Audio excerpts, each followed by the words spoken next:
So on March 20th, we have an advanced class that's going to be much different than this, than just me sitting here, which I said that in my previous video.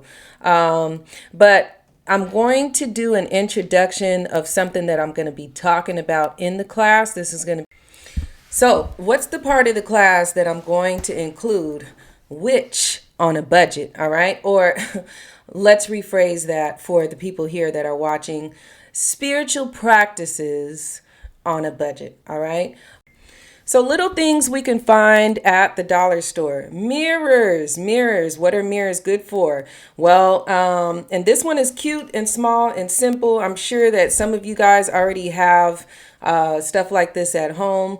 This can be used for spiritual work. It can also be used for mirror magic and stuff like that. One thing that I may or may not do. All right. So we all know that the old saying goes, mirrors are portals. It all depends on what you're trying to do. Mirrors are also useful for reflecting negativity out. So let's say you're somewhere, an office, or you're somewhere where there's a lot of negativity and you want to go ahead and reflect that back off of you. It may be good to have something like this facing towards that direction where those people are or that situation is over there to bounce that back off of you. That is if you believe. A lot of people say, oh, okay, well, these tools are just figment of our imagination. Well, let me show you a couple. All right. So many of us use these as well.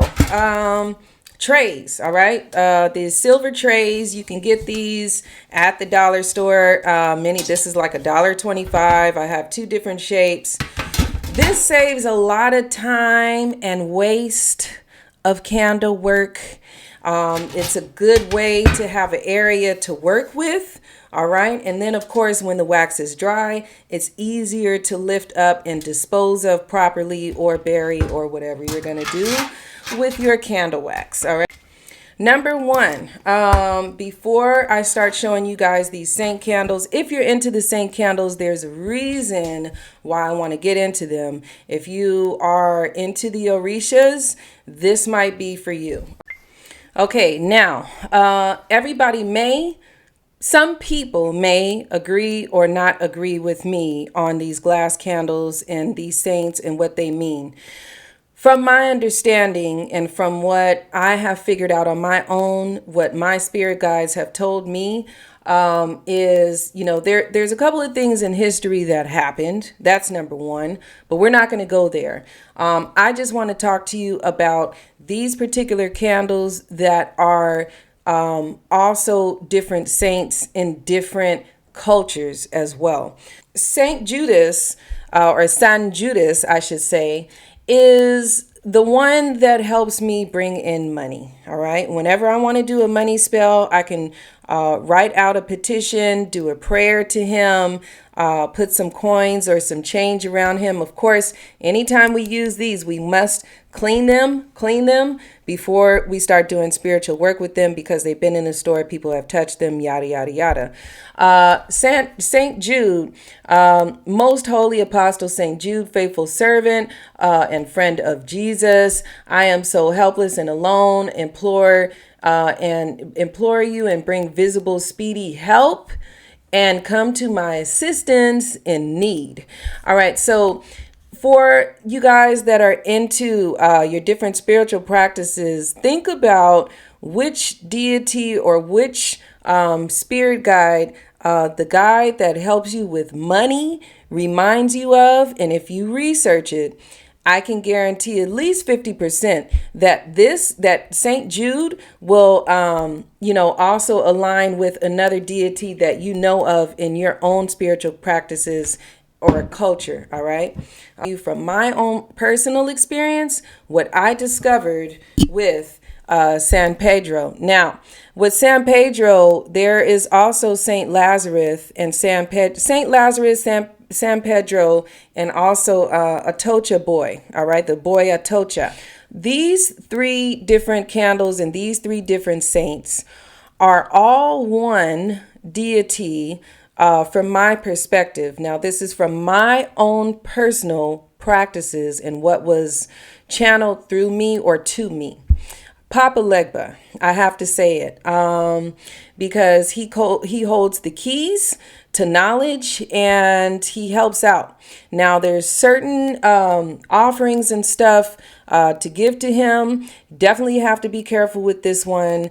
You guys can, kind of do your own research, but he will definitely help. How do I connect with Yamaya if I don't have a statue or something like that? You really don't need anything. There are certain things that you can use: seashells, seawater, water, prayer, certain things. But I got to tell you guys, when you go and look up Yamaya, you will see, all right, you will see this picture of her in different cultures and different countries. All right. She has that blue and gold. Let me see if you guys can see it. I'm going to hold it back.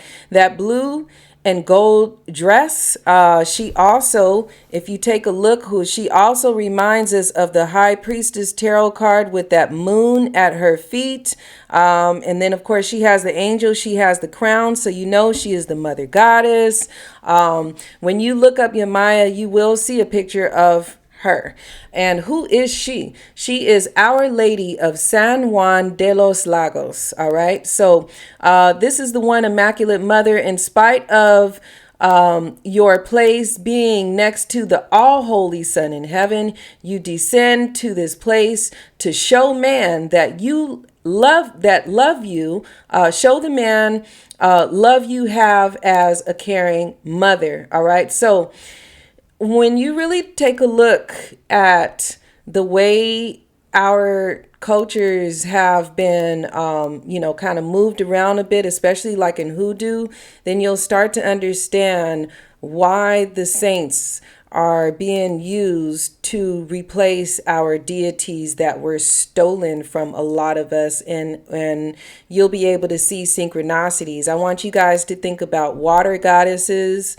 I want you guys to think about what goddess reminds you of Yamaya do, or what goddess reminds you of Our Lady San Juan de los Lagos, that reminds you of, a mother goddess that, really helps us out, kind of more like blue and yellow. Just really think about it. Water, really think about it. You'll see the synchronicities. All right. And these, so when I'm praying to this, I can say the name of the saint, or I can just literally pray to Yamaya. All right. Okay. Like, I'm just being real. All right. So next up, who is the one that protects us from evil and dark spirits and stuff like that? You can never, and like I said in my last class, you can never go wrong with Saint Michael. You can never go wrong with Saint Michael, also associated with the Archangel of the South, and of fire and red as well. So Saint Michael, there's a Saint Michael prayer on the back, and, so basically defending us against assaults of, demons and favorable judgment. Saint Michael can help with everything. I always make sure I keep a Saint Michael candle around. Saint Michael has helped save me in a lot of different instances. And I like the fact that these have pictures on them as well, just to kind of remind us what they represent and how, these saints could help us. So let's go on to the next one. Maya here. So with the 7 African powers, they can also be equated to the 7 archangels as well. Same angels or same spirit guides with different names. 7 African powers, being able to pray to them or pray to your archangels is so good to call upon, these different angels to help you, these different guides to help you from all ends of the earth, or whatever, element they represent: earth, fire, water, air, spirit, help guide and assist us.